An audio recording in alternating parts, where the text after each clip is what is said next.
Ce compte TikTok, croyant rationnel, partage de nombreuses vidéos mensongères sur l'islam. Je décide donc de répondre à une de ces vidéos.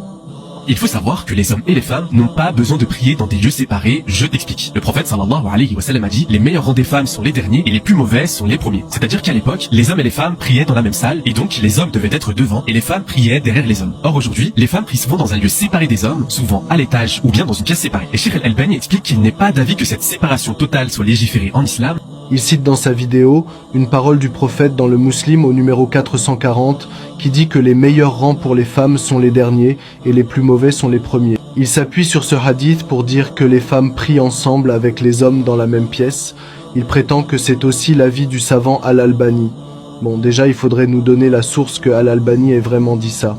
De plus, l'imam Al-Suyuti, qui est un grand savant égyptien, a donné une toute autre explication de ce hadith. Il dit que ça concerne les rangs des femmes qui prient en même temps que les hommes.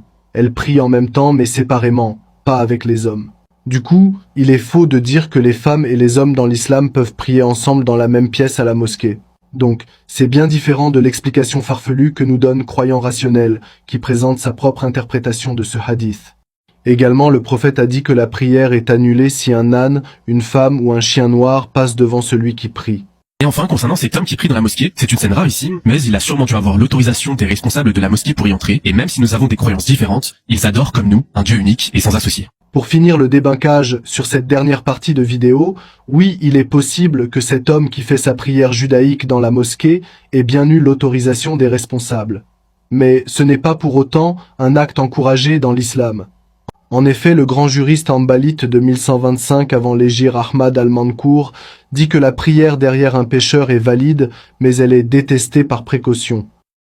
Tout comme le Coran, les hadiths ont aussi des explications qui doivent être pris en compte pour comprendre l'islam dans sa totalité.